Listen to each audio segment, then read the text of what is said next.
जब हम आजादी की बात करते हैं तो अक्सर 1857 की क्रांति, भगत सिंह या गांधी जी को याद करते हैं। पर 1912 से 1915 के बीच चले गदर, उसका क्या? ब्रिटिश हुकूमत चाहती थी कि हम इस महान संघर्ष को भूल जाएं और हमने ठीक वही किया। गदर एक ऐसी खूनी क्रांति जो सिर्फ भारत में ही नहीं बल्कि 25 देशों में एक साथ जन्म ले रही थी। कनाडा, कैलिफोर्निया, बर्लिन और पंजाब, हर जगह क्रांतिकारी ब्रिटिश हुकूमत के साथ आर्म्ड स्ट्रगल करने को तैयार थे। उन्हें क्लियरली पता था अहिंसा से आजादी नहीं मिलेगी, बंदूक होगी, बारूद होगा और आजादी पाने के लिए भारत और भारत के बाहर रह रहे भारतीयों को जगाना होगा। उन भारतीयों को भी जो ब्रिटिश आर्मी में भर्ती हो चुके थे। इसी से ब्रिटिश राज को पहली बार लगेगा कि एम्पायर हिल सकता है। इतना बड़ा डर था इस क्रांति का कि उसको रोकने के लिए ब्रिटिश सरकार ने एक खास कानून बना दिया, डिफेंस ऑफ इंडिया एक्ट। नाम डिफेंस का था, लेकिन मकसद सिर्फ एक, बगावत को जन्म लेने से पहले ही मार देना। ये कहानी है उन लोगों की जिन्होंने ब्रिटिश सरकार की आंख में आंख डालकर उससे टक्कर ली थी। ये कहानी है उन लोगों की जिन्होंने ये आग फैलाई थी। ये कहानी है गदर की।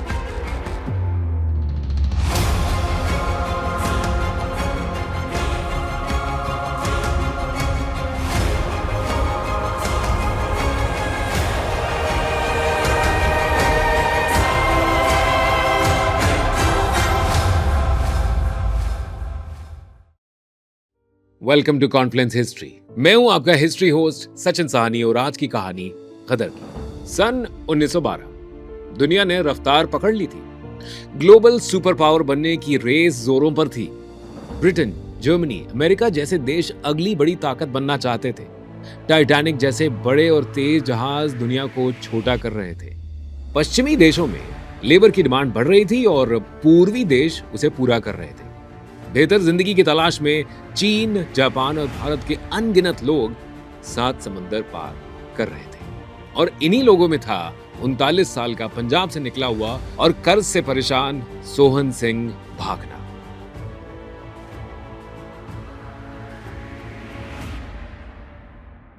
उन्नीस सौ 9 में जब वो अमेरिका पहुंचा, उसे अंदेशा भी नहीं था कि बगावत की आग उसे कहां ले जाएगी। अमृतसर के खुतराए खुर्द में 1870 में जन्मा सोहन अपने दादा परदादा की तरह घर का इकलौता बेटा था। इसका मतलब था कि 65 एकड़ की पुश्तैनी संपत्ति का वो इकलौता वारिस था।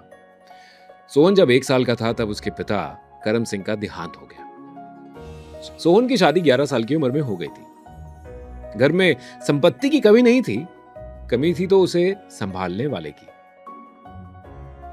सोहन अपना सारा समय पीने, शिकार करने और आवारागर्दी में बिता रहा था। खेत खलिहान से ज्यादा घोड़ों का शौक था उसे, पर लापरवाही से रखी हुई संपत्ति आखिर कितने दिन चलती। इन्हीं हालातों में सोहन ने अपनी आधी जमीन गिरवी रख दी। पूरे परिवार ने उसको समझाया पर वो एक न माना। अब सोहन का ये फैसला उस समय के लिए भी काफी अजीब था। बाकी भारत के किसान गरीब थे पर पंजाब के गांव सुख समृद्ध थे। ब्रिटिश राज में कई पंजाबी परिवार बहुत अमीर हुए क्योंकि सिंचाई के लिए नहरें बनाई गई, सड़कें और रेलवे ट्रैक्स बनने लगे। गेहूं, रुई, गन्ना, ऑयल सीड्स अब पंजाब से कराची और बॉम्बे जाने लगे थे। अगर 10 साल पहले 1 एकड़ की कीमत 10 रुपए थी तो अब वो बढ़कर 400 रुपए हो चुकी थी। इसी दौर को बताते हुए रिनाउंड राइटर खुशवंत सिंह लिखते हैं कि यूं तो हिंदुस्तान के सभी शहर गुलाम थे पर पंजाब में खुशहाली की कमी नहीं थी।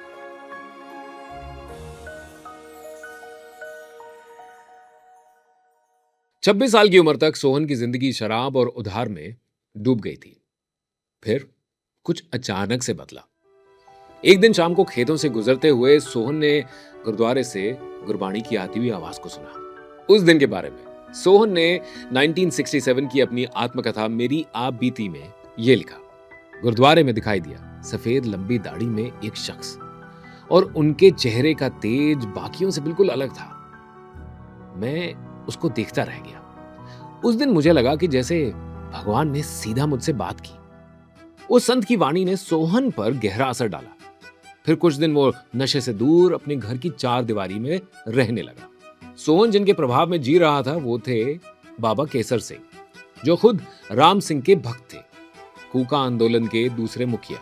ये सिखिज्म की एक अलग ब्रांच थी। जब भक्ति में लीन भक्त ऊंचे सुर लगाते हैं तो उसे कूका कहते हैं। यहां पर यह बताना जरूरी है कि सेकेंड एंग्लो सिख वॉर 1849 में खत्म हो चुकी थी। पंजाब तब ब्रिटिश साम्राज्य का हिस्सा बना। लाहौर के किले पर अब यूनियन जैक लहराता था। बगावत रोकने के लिए उन्होंने बड़ी चतुराई से सिखों को परत दर परत तोड़ा था। पहले सिख रेजिमेंट को अलग कर दिया, फिर उनके हथियार ले लिए, फिर पंजाब का नक्शा अलग अलग और छोटे छोटे जिलों में बांट दिया, जिनको ब्रिटिश हुकूमत आराम से संभाल सके। जहां सारे सिखों ने ब्रिटिश हुकूमत के आगे घुटने टेक दिए थे, कूका ने अपने सर को उठाकर रखा। लेकिन 1872 कूका आंदोलन के लिए एक दर्दनाक साल था। मलेरकोटला में 66 कूका, जिसमें एक 13 साल का बच्चा भी शामिल था, ब्रिटिश आर्मी ने तोप के मुंह से बांधकर उनको उड़ा दिया। कई दशकों बाद ये बगावत की आग जो बाबा केसर सिंह ने लगाई थी, इसके वारिस बने सोहन सिंह भागना।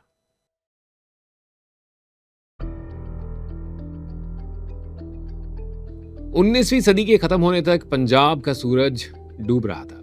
सूखे और साहूकारों के कर्ज में किसान डूब रहे थे। 1891 तक करीब 4 मिलियन एकड़ जमीन पंजाब में गिरवी रखी जा चुकी थी। 1900 में आया Punjab alienation of land act. यूं तो उसको बनाया गया था साहूकारों से किसान को बचाने के लिए, पर उसके पीछे असली इरादा था पंजाब को हर तरह से तोड़ने का। जनता का आक्रोश कृषि क्रांति में बदल गया। ऐसे ही दौर में खिलाफत के लीडर्स बने भगत सिंह के चाचा अजीत सिंह और लाला लाजपत राय, और इसका गहरा असर हुआ सोहन सिंह भागना पर। धीरे धीरे क्रांति खत्म हुई, पर भागना का कर्ज नहीं, और उसने उस वक्त कई पंजाबियों की तरह अमेरिका जाने का फैसला लिया। 1904 से अनेक लोग पंजाब से कनाडा और अमेरिका की तरफ चल पड़े। वहां की मिल, रेलवे लाइंस और खेतों में उनको रोजगार मिलता था, पर भेदभाव ने यहां भी साथ नहीं छोड़ा।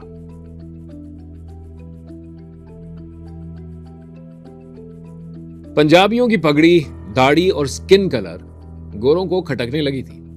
यहां तक कि कई अखबारों में उनके लिए कार्टून्स और जोक्स छापे जाते थे। इस भेदभाव के पीछे एक बड़ा कारण भी था। पंजाबी किसान मेहनती भी था और डिसिप्लिन भी, और वो सबसे कम दिहाड़ी पर काम कर लेता था, जिससे अंग्रेज मजदूरों में गुस्सा भर गया। और सिर्फ भारतीय नहीं, जापान और चीन के लोग भी इस लिस्ट में जुड़ गए, जिससे पूरी एशियन कम्युनिटी निशाने पर आ गई। इमिग्रेशन लॉज स्ट्रिक्ट कर दिए गए। 1907 के सितंबर में एशियन कम्युनिटी के खिलाफ अमेरिका और कनाडा में कई दंगे हुए। इंडियन लेबरर्स को घरों से निकालकर उनकी परेड कराई गई, और उल्टा अखबारें वो भी इंडियंस के खिलाफ थी। 5 सितंबर 1907 को बिलिंगम हेरल्ड में यह लिखा गया, हिंदू एक अच्छा नागरिक नहीं है, उनको अपने जैसा बनाने में सालों लग जाएंगे, और हम वो मुसीबत अपने सर नहीं ले सकते। लगातार हिंदुस्तानियों पर होता यह अत्याचार देखकर कि उनकी चमड़ी का रंग यहां पर तौहीन माना जाता है। 1909 में कुछ ऐसा हुआ जिसने क्रांति की दिशा बदल दी। साउथ केंसिंगटन लंदन में हो रही थी नेशनल इंडियन एसोसिएशन की एक इंपॉर्टेंट मीटिंग। तकरीबन 10:30 बजे रात को senior British officer sir Curzon Wyllie अपनी वाइफ के साथ वहां पहुंचते हैं। यूनिवर्सिटी कॉलेज लंदन के mechanical engineering student Madan Lal Dhingra भी वहां थे। माहौल थोड़ा हंसी मजाक से भरा था।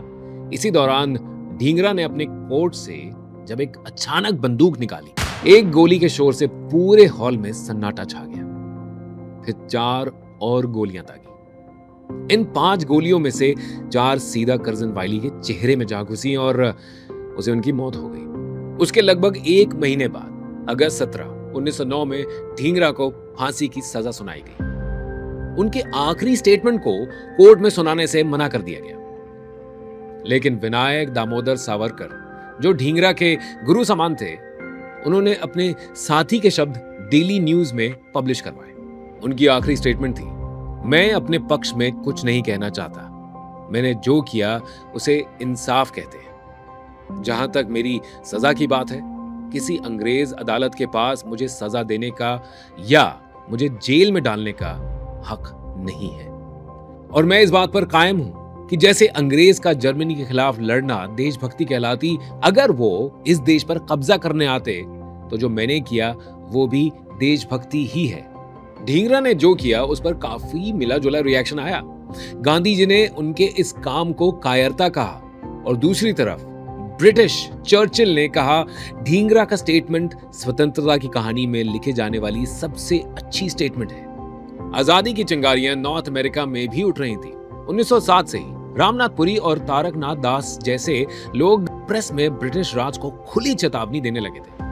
1909 में वैंकूवर में एक हिंदू एसोसिएशन भी शुरू की गई। 1912 में भाकना ने PCHA यानी पैसिफिक कोस्ट हिंदुस्तान एसोसिएशन नाम के एक ऑर्गेनाइजेशन की शुरुआत की।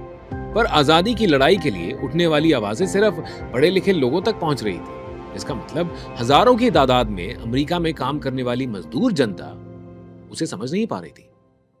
अब जरूरत थी किसी एक ऐसे शख्स की जो उनके बिखरे हुए जज्बातों को दिशा दे सके, किसी के ऐसे दिमाग की जो उनकी चाह को आंदोलन में बदल सके।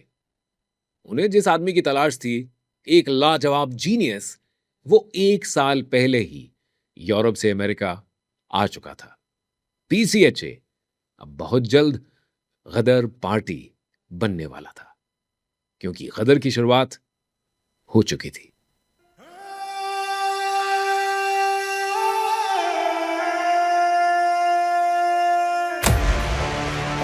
जो कोई पूछे कि कौन हो तुम, तो कह दो बागी है नाम अपना। जुल्म मिटाना हमारा पेशा, गदर का करना है काम अपना। नमाज संध्या यही हमारी, पाठ पूजा भी सच यही है। धर्म करम सच यही है यारो, वही खुदा भी और राम अपना। गदर का करना